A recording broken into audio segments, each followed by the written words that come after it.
আসসালামু আলাইকুম রহমতুল্লাহ। আজকে আমরা শিখব নবম দশম এর সাধারণ গণিত প্রথম অধ্যায় প্রথম পর্বে আমরা শিখব বাস্তব সংখ্যা কি। বাস্তব সংখ্যা শেখার আগে আমরা শিখে নিই অঙ্ক কি এবং সংখ্যা কি। অঙ্ক হলো আমাদের দৈনন্দিন জীবনে গণনার কাজে যা প্রতীক এবং সংখ্যা ব্যবহার করে থাকি, যে প্রতীকগুলো বা চিহ্ন ব্যবহার করে থাকি সেইগুলোকে বলছি কি আমরা অঙ্ক। তাহলে অঙ্ক কয়টি? অঙ্ক মোট আমাদের 10টি অঙ্ক। তার ভিতরে 9টি হলো সার্থক অঙ্ক আর একটি হলো সহায়ক অঙ্ক। তো চলুন আমরা সেই 10টি অঙ্ক দেখে নিই। 1, 2, 3, 4, 5। এই 1 থেকে 9 পর্যন্ত আমাদের কি? এই 9টি হলো আমাদের সার্থক অঙ্ক আর 0 হলো আমাদের সহায়ক অঙ্ক। অঙ্ক নিয়ে আমরা শিখলাম। এবার আমরা শিখি সংখ্যা কি। সংখ্যা হলো এক বা একাধিক অঙ্ক নিয়ে সংখ্যার সৃষ্টি হয়। যেমন এখানে এক একটি সংখ্যা, আবার যদি লিখি দেখুন 23, এই 23ও কিন্তু আমাদের কি সংখ্যা। 23 আমাদের সংখ্যা। আবার যদি লিখি 45, এটাও কি আমাদের সংখ্যা। আবার 1, 3, 5, 135 লিখলাম, এটাও কি আমাদের সংখ্যা। দেখুন 23 আমাদের 2 অঙ্ক বিশিষ্ট সংখ্যা, 45 আমাদের 2 অঙ্ক বিশিষ্ট সংখ্যা, কিন্তু 1, 3, 5 অর্থাৎ 135 এটা আমাদের কয় অঙ্ক বিশিষ্ট সংখ্যা? 3 অঙ্ক বিশিষ্ট সংখ্যা। এই থেকে আমরা কি বলতে পারি? বলতে পারি যে সকল অঙ্কই কিন্তু সংখ্যা, কিন্তু সকল সংখ্যাই কি নয়? অঙ্ক নয়। সকল অঙ্কই সংখ্যা, কিন্তু সকল সংখ্যাই অঙ্ক নয়। অঙ্ক কয়টি? অঙ্ক মোট 10টি। তার ভিতরে 1 থেকে 9 পর্যন্ত এগুলো আমাদের কি? সার্থক অঙ্ক এবং 0 আমাদের কি? সহায়ক অঙ্ক। আশা করছি এই অঙ্ক নিয়ে আপনারা বিস্তারিত ধারণা পেলেন। এবারে আমরা শিখি অঙ্ক বাস্তব সংখ্যা কি এবং কাল্পনিক সংখ্যা কি এবং অবাস্তব সংখ্যা কি। বাস্তব সংখ্যা হলো মূলদ অমূলদ মিলে যেগুলো সংখ্যা সৃষ্টি হয় সেগুলো আমাদের কি? বাস্তব সংখ্যা। আর অবাস্তব সংখ্যা কি? অবাস্তব সংখ্যা দেখুন রুটের ভিতরে যদি -2, রুটের ভিতরে যদি -5, রুটের ভিতরে যে কোনো সংখ্যা মাইনাস যদি থেকে থাকে সেগুলো আমাদেরকে অবাস্তব সংখ্যা। এবং n/0 একটাও আমাদের অবাস্তব সংখ্যা। এই n এর মান 2, 3 হতে পারে, 2/0 হতে পারে, 3/0 হতে পারে। এইগুলো কি? আমাদের অবাস্তব সংখ্যা। তাহলে বাস্তব সংখ্যা, অবাস্তব সংখ্যা আমরা বুঝতে পারলাম। এবার আমরা শিখব কি? কাল্পনিক সংখ্যা বা জটিল সংখ্যা। দেখুন x প্লাস ওয়াই আই এটা আমাদের কি? জটিল সংখ্যা। আবার যদি লিখি 2 প্লাস 3i এটাও কি? আমাদের জটিল সংখ্যা। যদি আমাদের এই আই চিহ্নটি থাকে তাহলে আমরা কি বলতে পারবো? এটি আমাদের কি সংখ্যা? জটিল সংখ্যা। আশা করছি বুঝতে পেরেছেন যে বাস্তব সংখ্যা কি, অবাস্তব সংখ্যা কি এবং জটিল সংখ্যা কি। এবার দেখুন বাস্তব সংখ্যা কত প্রকার? 2 প্রকার। একটি হলো মূলদ আর একটি কি? অমূলদ। একটি হলো মূলদ আর একটি হলো অমূলদ। তাহলে বাস্তব সংখ্যা কত প্রকার? 2 প্রকার। একটি হলো মূলদ আর একটি হলো অমূলদ। এবার আমরা প্রথমে শিখব মূলদ সংখ্যাগুলো কি এবং অমূলদ সংখ্যাগুলো কি। মূলদ সংখ্যাগুলো যেগুলোকে আমরা পি বাই কিউ আকারে প্রকাশ করতে পারি। কি আকারে প্রকাশ করতে পারি? পি বাই কিউ আকারে প্রকাশ করতে পারি, যেখানে কিউ নট ইজিক্যাল টু 0, মানে হলো কিউ 0 শূন্য হতে পারবে না। কিউ এর মান কি হতে পারবে না? শূন্য হতে পারবে না। সেগুলোকে আমরা কি বলবো? মূলদ বলবো। এবার শিখি অমূলদ সংখ্যা কি। অমূলদ সংখ্যা হলো দেখুন যদি রুটের ভিতরে কি থাকে? 3 থাকে, √3 অমূলদ সংখ্যা, √2 অমূলদ সংখ্যা। কিন্তু যদি আমরা লিখি √9, √9 যদি লিখি তাহলে কি হবে? দেখুন 3 স্কয়ার সমান কত? আমাদের 3। এই √9 কিন্তু আমাদের কি? মূলদ সংখ্যা, কিন্তু √3 আমাদের কি? অমূলদ সংখ্যা, কারণ এটি বর্গমূল সংখ্যা নয়। এটি আমাদের √3 আমাদের কি নয়? বর্গ সংখ্যা নয়। সেই কারণে আমরা কি লিখতে পারি? যে এইগুলো আমাদের কি? অমূলদ সংখ্যা। তাহলে মূলদ সংখ্যাগুলো কি কি? √9, 16। দেখুন আমরা মূলদ সংখ্যা লিখতে পারি 4, তারপরে কত? 16, 25, তারপর আমরা কি লিখতে পারি? √36। এইগুলো আমাদের প্রত্যেকটি কি সংখ্যা?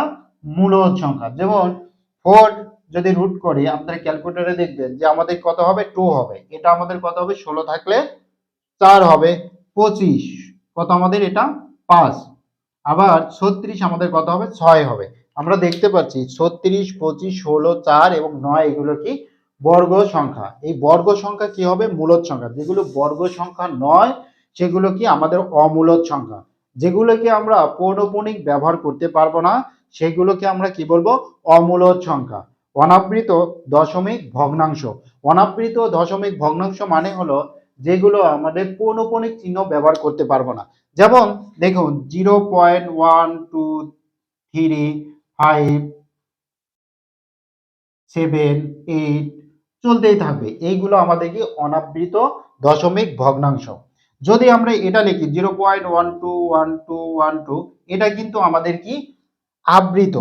এটা ছিল আমাদের কি অনাবৃত, মানে হলো একই সংখ্যা বারবার আসছে কিনা। দেখুন এখানে কিন্তু একই সংখ্যা বারবার আসেনি, কিন্তু এইখানে দেখুন একই সংখ্যা বারবার এসেছে। সেই কারণে আমরা কি করতে পারি 0.12 লিখে উপরে পৌনঃপুনিক চিহ্ন দিতে পারি। যদি পৌনঃপুনিক চিহ্ন দেওয়া যায় সেগুলো হলো মূলদ সংখ্যা, আর পৌনঃপুনিক চিহ্ন না দেওয়া গেলে সেগুলো আমাদের অমূলদ সংখ্যা। আশা করছি বুঝতে পেরেছেন। এবার মূলদ সংখ্যা কত প্রকার? মূলদ সংখ্যা আমাদের দুই প্রকার, একটি হলো পূর্ণ সংখ্যা, অপরটি হলো ভগ্নাংশ সংখ্যা। একটি আমাদের কি পূর্ণ সংখ্যা, আরেকটি আমরা ভগ্নাংশ সংখ্যা। তো আগে আমরা পূর্ণ সংখ্যা নিয়ে আলোচনা করি, তারপরে আমরা কি শিখবো ভগ্নাংশ সংখ্যাগুলো শিখবো। যদি পূর্ণ সংখ্যা দেখুন 1 2 3 4 এগুলো আমাদের কি অবশ্যই এগুলো আমাদের পূর্ণ সংখ্যা। এগুলো আমাদের কি সংখ্যা পূর্ণ সংখ্যা। যদি আমরা সংখ্যা রেখায় ধারণা করি, সংখ্যা রেখা যদি ধারণা করি, দেখুন এটা আমাদের সংখ্যা রেখা ধরে নিলাম, মাঝখানে কি থাকে শূন্য। আমাদের ডান দিকে গেলে 1 2 3 লিখি, বাম দিকে গেলে -1 -2 -3। দেখুন আমরা যদি ডান দিকে যাই তাহলে প্লাস, বাম দিকে গেলে কি আমাদের মাইনাস, কিন্তু এইগুলো তো আমাদের অবশ্যই পূর্ণ সংখ্যা। সেই কারণে আমরা পূর্ণ সংখ্যা দুই ভাবে বলছি, একটি হলো ধনাত্মক আর একটি কি আমাদের ঋণাত্মক সংখ্যা। একটি হলো ধনাত্মক আরেকটি কি আমাদের, একটি হলো ধনাত্মক আর একটি আমাদের ঋণাত্মক সংখ্যা। তাহলে পূর্ণ সংখ্যা আমরা কিভাবে লিখতে পারি +-1 +-2 +-3, এগুলো কিন্তু সবগুলোই আমাদের কি পূর্ণ সংখ্যা। আশা করছি পূর্ণ সংখ্যা সম্পর্কে আপনারা ধারণা পেয়েছেন বিস্তারিত, এবং ধনাত্মক ঋণাত্মক সম্পর্কে আপনারা ধারণা পেয়েছেন। এবার কি শিখবো আমরা মৌলিক এবং যৌগিক সংখ্যা। মৌলিক এবং যৌগিক সংখ্যার ব্যাপারে আপনারা একটু মনোযোগ দিন যে মৌলিক সংখ্যা কাকে বলে। মৌলিক সংখ্যার সংজ্ঞা যদি বলে থাকি তাহলে এরকম যে একের চেয়ে বড়, কার চেয়ে বড় একের চেয়ে বড় যে সকল সংখ্যার এক এবং ওই সংখ্যা ছাড়া আর কোনো গুণনীয়ক নেই তাকেই বলবো কি আমরা মৌলিক সংখ্যা। একের চেয়ে বড় যে সকল সংখ্যার, একের চেয়ে বড় যে সকল সংখ্যার এক এবং ওই সংখ্যা ছাড়া আর কোনো গুণনীয়ক থাকবে না। যেমন ধরে নেন 2, 2 আমাদের কি মৌলিক সংখ্যা। কেন 2 কে ভাঙলে আমরা কি কি পাই দেখুন তো, 2 কে ভাঙলে পাই আমরা 1 গুণন 2, তাহলে 2 আমাদের কি অবশ্যই মৌলিক সংখ্যা। কিন্তু যদি 3 ভাঙি দেখুন তো কি আসে 1 গুণন 3, তাহলে মৌলিক সংখ্যার সংজ্ঞায় কি বললাম যে সংখ্যা একের চেয়ে বড় এবং এক এবং ওই সংখ্যা ছাড়া আর কোনো গুণনীয়ক নেই। দেখুন 1 এবং 3 এই তিনকে তো আমরা ভাঙছি, তাহলে 1 এবং 3 ছাড়া আর কোনো গুণনীয়ক কিন্তু নেই। কিন্তু যদি 4 ভাঙি তাহলে কত হবে দেখুন 1 গুণন 4, এটা আমাদের হলো, কিন্তু 4 কে আমরা আরো গুণনীয়ক পাই দেখুন 2 গুণন 2, তাহলে দেখুন 1 4 এবং 2 চারের গুণনীয়ক আমরা পেলাম 1 এবং 4 ছাড়া আরো আছে। সেই কারণে 4 একটি মৌলিক সংখ্যা নয়, এটা আমাদের কি যৌগিক সংখ্যা। আবার যদি দেখুন 5, 5 কে ভাঙলে কি পাই 1 গুণন 5, এটা কিন্তু আমাদের মৌলিক সংখ্যা, 5 কে আর কোনো গুণনীয়ক নেই। আবার যদি দেখুন 6, 6 1 গুণন 6 আমরা ভাঙলাম, আবার 6 কে আবার ভাঙা যায় 2 গুণন 3, তাহলে দেখুন 6 কিন্তু আমাদের কি মৌলিক সংখ্যা নয়। আবার বলছি সংখ্যাটা মৌলিক সংখ্যার সংজ্ঞা এমন যে একের চেয়ে বড় হতে হবে এবং একের চেয়ে বড় হবে এবং এক এবং ওই সংখ্যাটি ছাড়া আর কোনো গুণনীয়ক থাকবে না, তাকেই বলবো কি আমরা কি মৌলিক সংখ্যা। আচ্ছা, মৌলিক সংখ্যার সম্পর্কে আমরা ধারণা পেলাম। এবার আমরা মৌলিক সংখ্যা বাদে যেগুলো থাকবে সেগুলো বলবো কি আমরা যৌগিক সংখ্যা। সেগুলো কি আমরা যৌগিক সংখ্যা, যেমন 4 6 8 9, 10 এগুলো কি আমাদের যৌগিক সংখ্যা। এবার মৌলিক সংখ্যার ব্যাপারে একটু আপনাদের বলি, সেটা হলো পৃথিবীতে একমাত্র জোড় মৌলিক সংখ্যা 2 এবং ছোট মৌলিক সংখ্যা আমাদের কি 2। আশা করছি বুঝতে পেরেছেন। এবার আমরা কি শিখলাম? পূর্ণ সংখ্যার ব্যাপারে মৌলিক এবং যৌগিক সংখ্যা শিখলাম। এবার একটু মৌলিক সংখ্যার সম্পর্কে আরেকটু ধারণা নেই, সেটা হলো 1 থেকে 10 ভিতরে কয়টি মৌলিক সংখ্যা আছে? 4টি। 2, 3, 5, 7 4টি। আবার 11 থেকে 20 ভিতরে কয়টি আছে? 4টি। এইভাবে যদি আপনারা মনে রাখেন যে 4 4 2 2 3 2 2 3 2 1, তার মানে হলো 1 থেকে 10 ভিতরে মৌলিক সংখ্যা আছে 4টি, 11 থেকে 20 ভিতরে মৌলিক সংখ্যা আছে 4টি এবং 21 থেকে 30 ভিতরে মৌলিক সংখ্যা কয়টি আছে? 2টি আছে। এইভাবে আপনারা মনে রাখতে পারেন। আশা করছি বুঝতে পেরেছেন মৌলিক সংখ্যা সম্পর্কে। এবার আমরা কি শিখব? এবার আমরা এই পাশেরটুকু শিখলাম। এবার আমরা ওই পাশেরটুকু শিখব। কি শিখব? ভগ্নাংশ সংখ্যা। ভগ্নাংশ মানে হলো ভাঙা অংশ। ভগ্নাংশ মানে কি? ভাঙা অংশ। যেমন ভগ্নাংশ সংখ্যা হতে পারে এমন 1/2 হতে পারে, 3/5 হতে পারে, আবার 7/2 হতে পারে। এইগুলো কি আমাদের ভগ্নাংশ সংখ্যা। এই ভগ্নাংশ সংখ্যা আমাদের দুই রকম, একটি হলো সাধারণ ভগ্নাংশ, আরেকটি হলো দশমিক ভগ্নাংশ। একটি হলো সাধারণ ভগ্নাংশ, অপরটি হলো দশমিক ভগ্নাংশ। যদি 3 লিখি 3/1, এটা আমাদের কি? সাধারণ ভগ্নাংশ। কিন্তু যদি আমি এরকম লিখি 3.0, 3.3.0, এটি আমাদের কি? দশমিক ভগ্নাংশ। এবার আমরা সাধারণ ভগ্নাংশ কত প্রকার দেখুন তো? প্রকৃত, অপ্রকৃত এবং মিশ্র। এই সাধারণ ভগ্নাংশ আমরা কি পেলাম? প্রকৃত, অপ্রকৃত এবং মিশ্র। এখন প্রকৃত ভগ্নাংশ কাকে বলে? যে সংখ্যার লব বড়, মানে উপরে যে সংখ্যার লব ছোট এবং হর বড়, তাকে বলবো কি? প্রকৃত ভগ্নাংশ। যেমন দেখুন, এটা কিন্তু উপরে এই সংখ্যাটা কি? ছোট না? এটা তো ছোট। আবার এটারও দেখুন উপরে কি? আমাদের উপরের সংখ্যাটা ছোট। তার মানে উপরে বলা হয় লব, নিচে বলা হয় হর। এই লবটা ছোট যার, সেটি হলো প্রকৃত ভগ্নাংশ। তার মানে এটি আমাদের প্রকৃত ভগ্নাংশ এবং 3/5 আমাদের কি? প্রকৃত ভগ্নাংশ। তাহলে বুঝতেই পারছেন যে অপ্রকৃত ভগ্নাংশ কি? অপ্রকৃত ভগ্নাংশ হলো লব বড় থাকবে, হর ছোট থাকবে। তার মানে উপরে যে সংখ্যা থাকবে, দেখুন উপরে এখানে কত আছে? 7 আছে না? এটা আমাদের বড় সংখ্যা।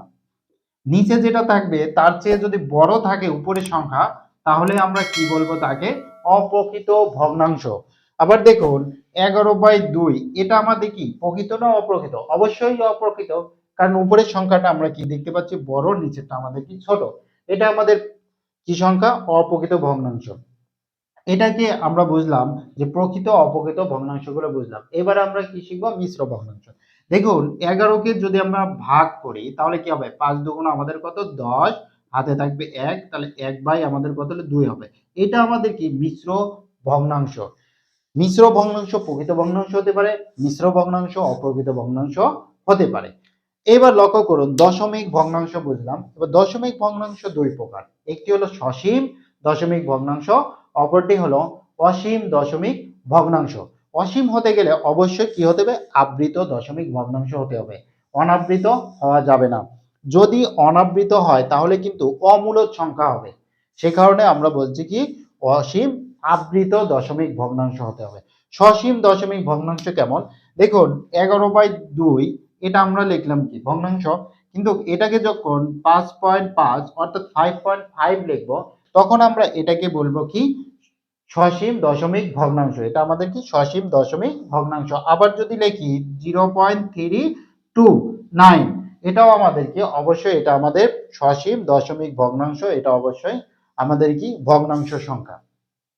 কিন্তু অসীম আবৃত হতে হবে। অসীম কি হতে হবে? আবৃত। যেমন ধরুন 0.16666 চলতেই থাকলো। আবার যদি এমন লিখি 0.666 এবং এমন হলো, তাহলে এটাকে আমরা কি দিতে পারবো? পৌনঃপুনিক চিহ্ন দিতে পারবো।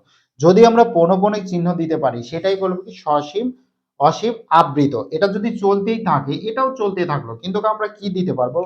পৌনঃপুনিক চিহ্ন দিতে পারবো। যদি আমরা পৌনঃপুনিক চিহ্ন দিতে পারি, দশমিকের পরে একই সংখ্যা বারবার থাকে, তাহলে কি বলবো, অসীম আবৃত দশমিক ভগ্নাংশ। কিন্তু যদি চলতে না থাকে, কিন্তু যদি চলতে থাকে কিন্তু আবৃত নয়, পৌনঃপুনিক চিহ্ন দিতে পারবো না, তখন কিন্তু অমূলদ সংখ্যা হয়ে যাবে। সেই কারণে আমরা বলছি যে অসীম আবৃত একই সংখ্যা বারবার আসবে, যদি এসে থাকে তাহলে সেটাকে বলছি কি মূলদ সংখ্যা। এবং কেমন মূলদ সংখ্যা, সেটা হলো অসীম আবৃত দশমিক ভগ্নাংশ সংখ্যা। আশা করছি বুঝতে পেরেছেন। যারা চ্যানেলটি সাবস্ক্রাইব করেন অবশ্যই চ্যানেলটি সাবস্ক্রাইব করবেন। আজকের পর্ব এখানে শেষ করছি, সামনের পর্ব দেখার আমন্ত্রণ জানিয়ে আসসালামু আলাইকুম ওয়া রাহমাতুল্লাহ। Hey there. Subscribe to my channel. And also press this bell icon.